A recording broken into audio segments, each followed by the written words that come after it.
शिवसेनेसाठी कालचा दिवस ठरला ब्लॅक फ्रायडे। या दोन घटना चटका लावणाऱ्या मुंबईसाठी आणि उद्धव ठाकरे यांच्या शिवसेनेसाठी कालचा दिवस फार महत्त्वाचा होता।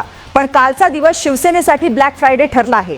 दोन घटनांमुळे शिवसेनेला मोठा धक्का बसलाय। 15 जानेवारी रोजी मुंबई महानगरपालिकेसाठी मतदान प्रक्रिया पार पडली आणि 16 जानेवारी रोजी निकाल जाहीर झाले।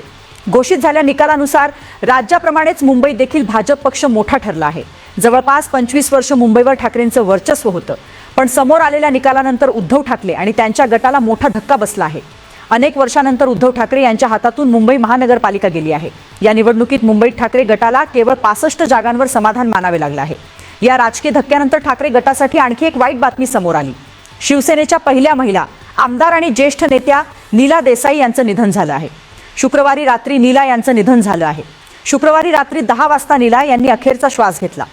मिळालेल्या माहितीनुसार हृदयविकाराचा झटका आल्यामुळे नीला यांचं निधन झाले। उपचार मिळण्यापूर्वीच त्याचं निधन झालं असं देखील सांगण्यात येत। नीला देसाई यांच्याबद्दल सांगायचं झालं तर त्या शिवसेनेच्या निष्ठावंत नेत्या म्हणून ओळखल्या जात होत्या।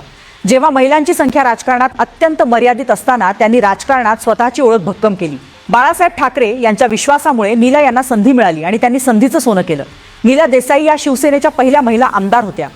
शिवाय विधान परिषदेच्या सदस्य म्हणूनही त्यांनी जबाबदारी सांभाळली होती। निकालानंतर ठाकरे गटात निराशेचं वातावरण। 2026च्या महानगरपालिका निकालानंतर मुंबईवर असलेले ठाकरे कुटुंबियांचं वर्चस्व नष्ट झालं आहे। आता मुंबईवर भाजपचा झेंडा फडकला आहे। महानगरपालिकेसाठी भाजप आणि एकनाथ शिंदे यांची शिवसेना एकत्र लढली आणि मोठा विजय प्राप्त केला।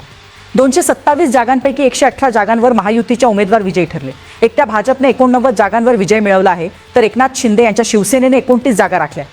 उद्धव ठाकरे यांनी शिवसेना आणि मनसेचे विजयी उमेदवार।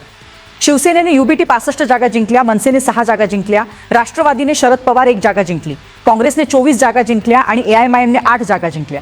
अजित पवार गटाच्या राष्ट्रवादीने 3 जागा, समाजवादी पक्षाने 2 जागा जिंकल्या आणि अपक्षांनी 2 जागा जिंकल्या।